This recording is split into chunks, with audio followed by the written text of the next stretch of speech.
All right, Salier is my answer to Susie Q, I guess. It's based on the riff that James Burton played with Dale Hawkins on the 54 hit Susie Q.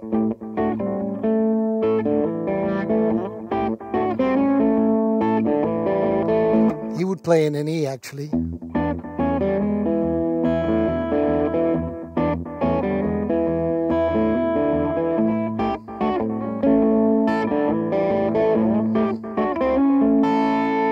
So I transferred the riff to A major.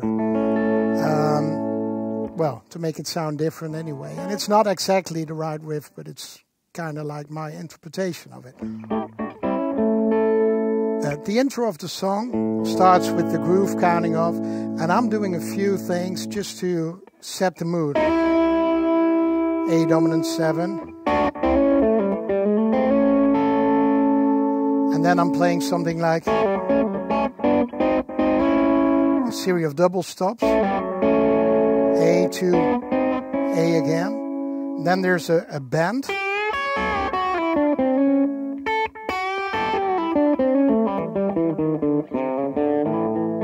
So that's like a blues riff. Into the groove.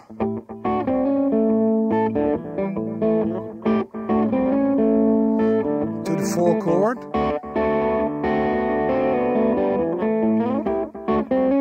So that's an open D7.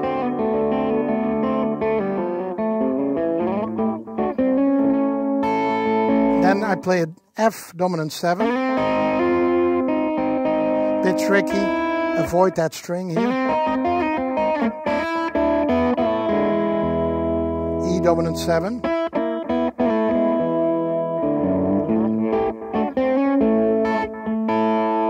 And then we go into the first solo, which starts with an open string riff in A dominant 7. To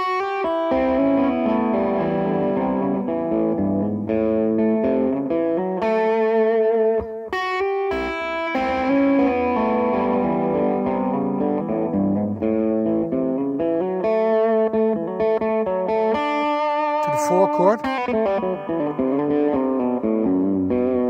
So I'm playing D, and then a series of pull-offs.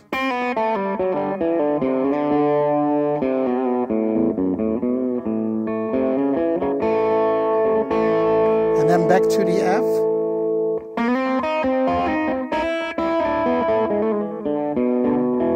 And E7, back to A.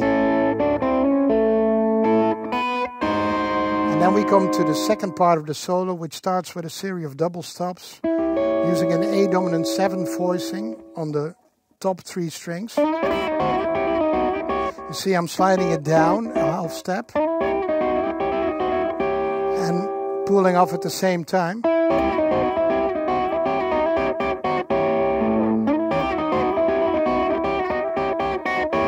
And then to D7.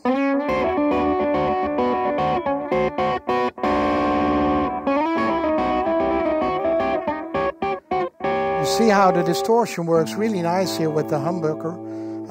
Makes for a really fat tone. Think CC Top. My idea was kind of like, what would James Burton sound like if it was Billy Gibbons? And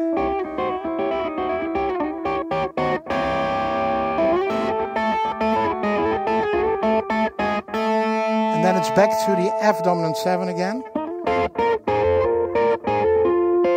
which is like Chuck Berry on the E2 and back to. And then there's the end, which is a turnaround repeated. It's F dominant 7, E dominant 7, F to the E, back to F. So that's almost like an arpeggio.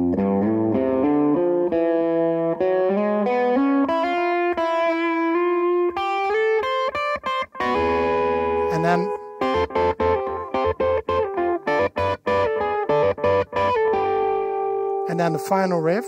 So